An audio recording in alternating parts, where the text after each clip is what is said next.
ابھی آپ نے مسلم فن تعمیر سے ریلیٹڈ ایک ویڈیو دیکھی، اور اب ہم فن موسیقی کے متعلق تفصیلاً جاننے کی کوشش کریں گے۔ ہندو دور میں فن موسیقی کو کافی عروج حاصل رہا، تاہم مسلمانوں کی آمد کے بعد موسیقی کے فن کو نئی جہتیں ملی۔ مسلم فنکاروں نے سر اور ساز دونوں میں ایجادات کی۔ برصغیر میں مسلم دور کی موسیقی پر ایران، عرب اور دیگر مسلم علاقوں کے سروں کا اثر پڑا۔ کلیان، راگ ایمن، کافی اور حسینی کانٹرا اسی دور میں دریافت ہونے والے راگ تھے۔ مسلمانوں نے شہنائی، ڈھولک، سرود، رباب، دف، تنبورہ اور ستار تخلیق کیے۔ یہ ساز آج کی موسیقی میں بھی بہت قدر و منزلت رکھتے ہیں۔ امیر خسرو نے نئے نئے ساز اور راگ ایجاد کیے۔ اکبر اعظم کے دربار میں تان سین جیسے شہرۂ آفاق موسیقار موجود رہے۔ تان سین نے میاں کی ٹوڈی، میاں کی ملہار اور درباری کانٹرا جیسے راگ بنائے۔ کئی مسلمان خاندان موسیقی کی دنیا میں اپنی پہچان ہمیشہ کے لیے بنا گئے۔ ان خاندانوں سے تعلق رکھنے والے موجودہ نسل کے فنکار آج بھی موسیقی کا جادو جگا رہے ہیں۔ اس کے علاوہ فن مصوری میں بھی مسلم دور حکومت میں کافی زیادہ کام ہوا۔ پاکستان کے شمالی علاقوں میں قدیم دور سے مصوری کی طرف عام عوام کا رجحان تھا۔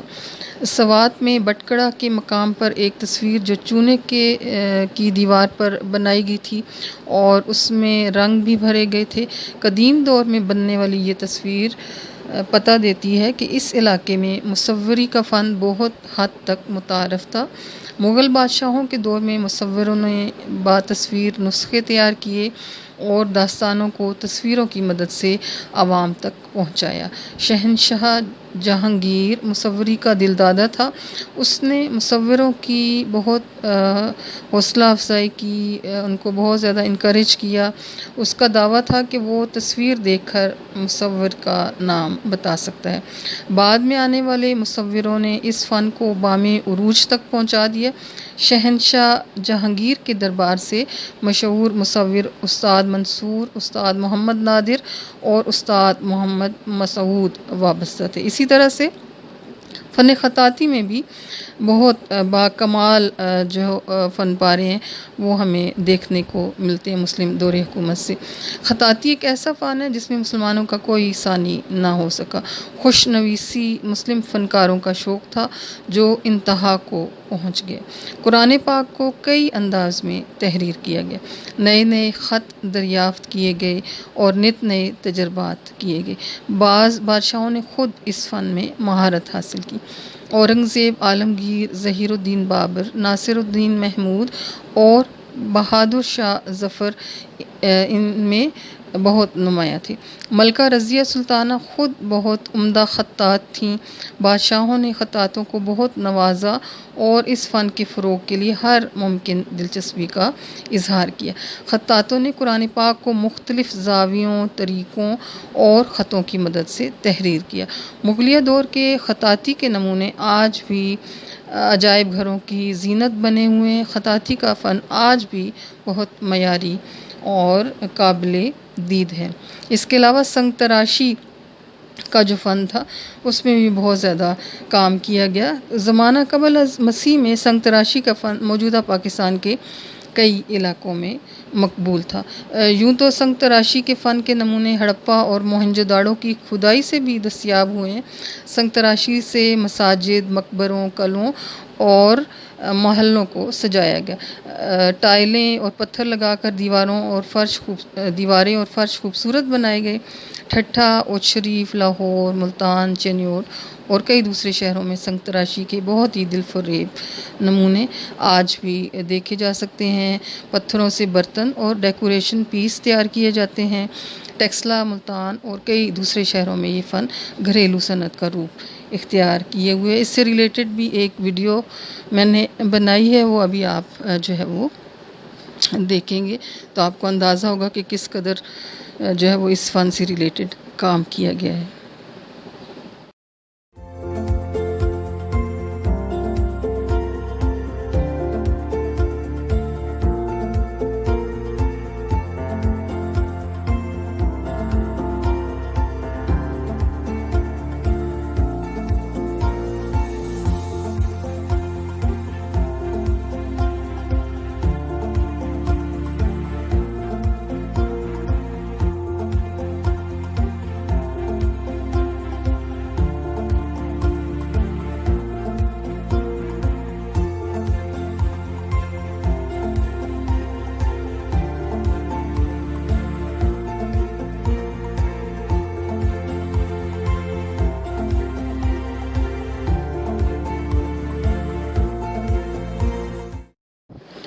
اب ہم پاکستان کی ثقافت کی نمایاں خصوصیات کیا ہیں اس کے بارے میں تفصیلاً جاننے کی کوشش کریں گے۔ پاکستانی ثقافت پر اسلام کی واضح چھاپ ہے۔ آج کے پاکستانیوں کی طرز زندگی، خوراک، لباس، مذہب، رجحانات، فنون اور دیگر پہلو گزشتہ ہزاروں سال کے اثرات قبول کرتے دکھائی دیتے ہیں۔ پاکستانی ثقافت کی میجر کریکٹرسٹکس کیا ہیں وہ ابھی ہم ڈیٹیل سے دیکھیں گے۔ تو ایک تو اس کی خصوصیت یہ ہے کہ یہ مخلوط ثقافت ہے۔ پاکستانی علاقوں میں آ کر بسنے والے لوگ دنیا کے مختلف علاقوں سے آئے۔ ان میں ایرانی، وسطی ایشیائی، تورانی، عربی، یونانی، عراقی اور یورپینز شامل تھے۔ جو گروہ بھی آیا اپنے ہمراہ اپنی روایات، رسوم، تہوار، لباس، خوراک اور زندگی گزارنے کے انداز لے کر آیا۔ ان گروہوں نے ایک دوسرے پر اثر ڈالا اور ایک ملی جلی ثقافت ابھرتی گئی۔ تو آج کے جو موجودہ ہماری جو کلچر ہے، ہماری جو ثقافت ہے، اس میں بھی چاہے وہ ہمارا لباس ہو یا ہماری خوراک ہو یا ہمارا لیونگ سٹائل ہو، ہمیں ملے جلے اثرات اور ملے جلے رنگ جو ہیں وہ نظر آتے ہیں۔ ڈفرینٹ کلچرز کا یہ ایک املگمیشن جو ہے نا ہمیں نظر آتا ہے۔ تو ایک مخلوط ہماری ثقافت ہے۔ اس کے علاوہ مذہبی ہم آہنگی پائی جاتی ہے۔ قدیم باشندے اپنی جداگانہ مذہبی اصولوں پر کاربند تھے۔ مظاہر قدرت کی بھی پرستش کی جاتی تھی، جیسے سورج، چاند، ستارے۔ لیکن بر صغیر پر مسلمانوں کے اقتدار کے دور میں پاکستانی علاقے میں اسلام کو بہت زیادہ فروغ حاصل ہوا، الحمدللہ۔ بزرگان دین نے اسلام پھیلایا۔ حضرت داتا گنج بخش علی حجویری رحمۃ اللہ علیہ، حضرت فرید الدین گنج شکر رحمۃ اللہ علیہ، حضرت بہاؤالدین زکریا ملتانی رحمۃ اللہ علیہ اور ایسے ہی بہت سے اولیاء کرام نے مقامی آبادی کو اسلامی تعلیم دی۔ تو بہت سارے لوگوں نے اسلام قبول کیا، کنورژنز ہوئی بہت زیادہ۔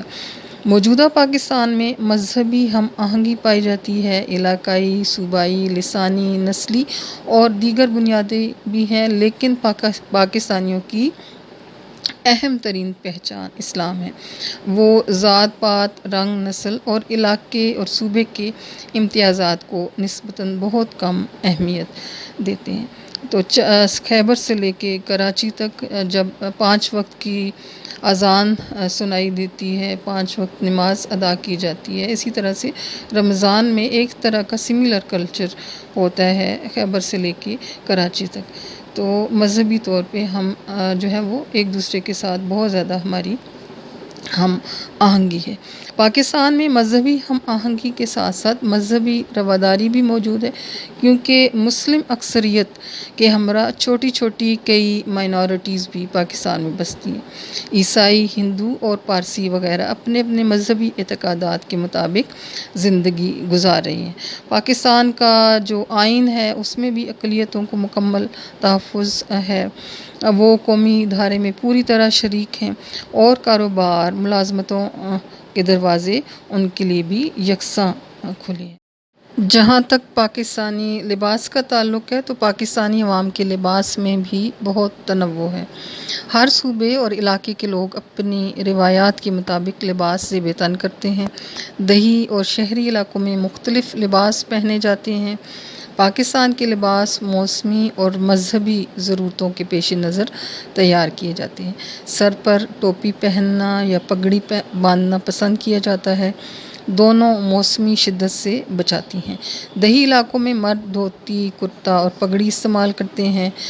شلوار کا رواج بھی بڑھتا جا رہا ہے۔ عورتیں دوپٹہ، شلوار اور کرتا پسند کرتی ہیں۔ شہری علاقوں میں شلوار قمیض، پینٹ کوٹ، شیروانی اور واسکٹ کا رواج ہے۔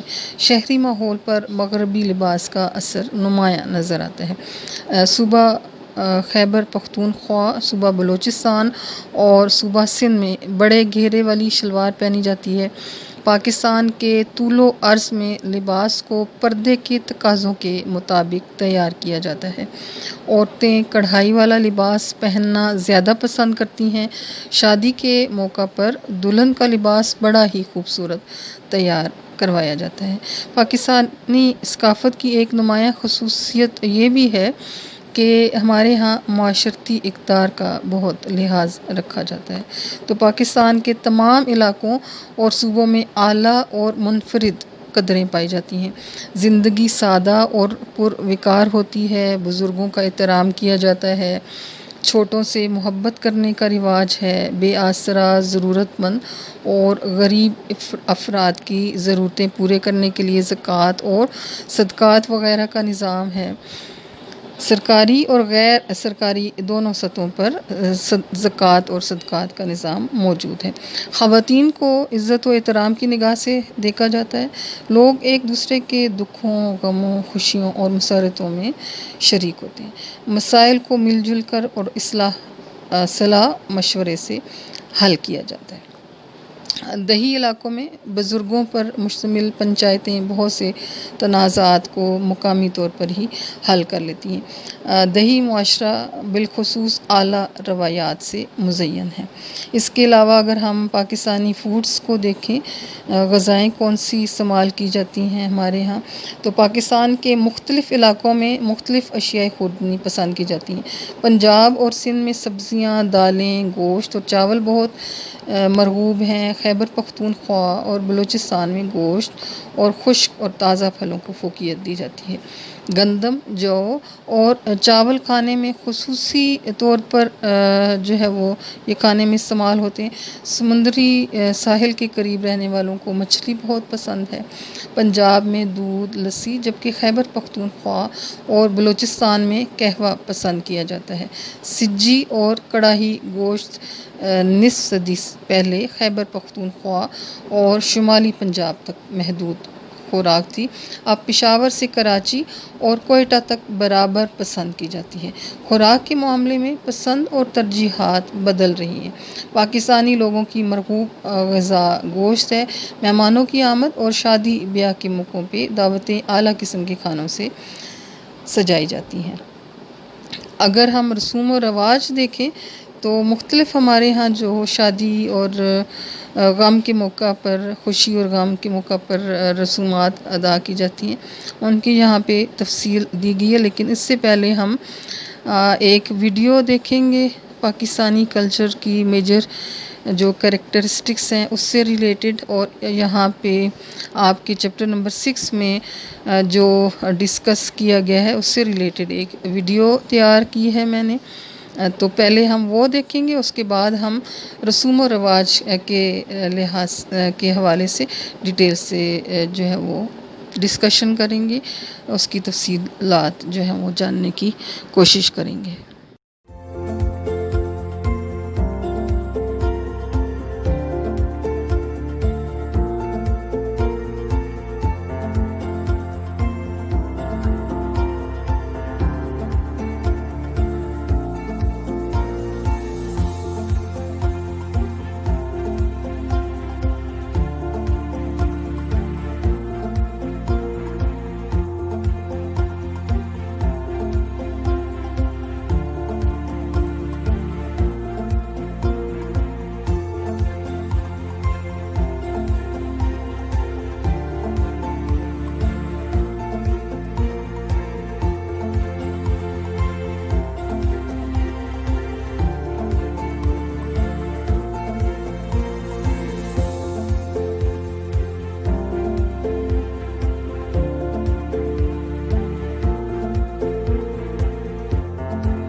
پاکستانی عوام مختلف موقعوں پر مخصوص رسوم و رواج کے مطابق عمل کرتے ہیں، تو ہم ابھی اس کی تفصیل دیکھیں گے کہ کون سی رسومات ہیں اور کس طرح سے وہ ادا کی جاتی ہیں۔ تو شادی کی رسومات کے حوالے سے یہ ہے کہ شادی ایک اسلامی فریضہ ہے اور ایک مخصوص دن نکاح کی رسم ادا کی جاتی ہے، دلہن والوں کی طرف سے کھانے کا اہتمام ہوتا ہے، اس کے بعد دولہا والے ولیمہ کی دعوت دیتے ہیں، اور موجودہ حکومت جو ہے اس نے جہیز پر پابندی لگائی ہے اور بہت اچھا یہ سٹیپ ہے۔ اسی طرح شادی کے جو کھانوں پر کثیر رقوم خرچ کی جاتی تھی، ان اخراجات پر بھی پابندی لگا دی گئی ہے۔ تو ہمیں چاہیے کہ ہم ان قوانین کا احترام کریں اور گورنمنٹ کے جو انسٹرکشنز ہیں ان کو فالو کریں۔ اس کے علاوہ بچوں کی پیدائش کے حوالے سے جو رسومات ہیں، اس میں بچے کی پیدائش کے فوراً بعد اس کے کان میں اذان دی جاتی ہے تاکہ اللہ تعالیٰ کا فضل شامل حال رہے، اور عزیز و اقارب جو ہیں وہ بچوں کی پیدائش کے موقع پر خصوصاً خوشی کا اظہار کرتے ہیں، اور جو نیولی برن بیبی ہوتا ہے اس کو تحائف بھی دیے جاتے ہیں اور عقیقہ کی رسم بھی نبھائی جاتی ہے۔ اس کے علاوہ اموات کے حوالے سے جو رسوم ہے ہمارے ہاں رائج، اس میں جب کسی فرد کی ڈیتھ ہو جاتی ہے تو اس کے فوت ہو جانے پر جو رشتہ دار ہیں، عزیز و اقارب اور تعلق دار، وہ سب متوفی کے گھر جمع ہوتے ہیں، سب کو اطلاع دی جاتی ہے، انفارم کیا جاتا ہے، چاہے وہ تھرو ٹیلی فونک کال ہو یا پھر اگر قریب کے لوگ ہیں تو مساجد میں اعلانات کروا کے، اور اس کے بعد پھر میت کو غسل دیا جاتا ہے، کفن پہنایا جاتا ہے۔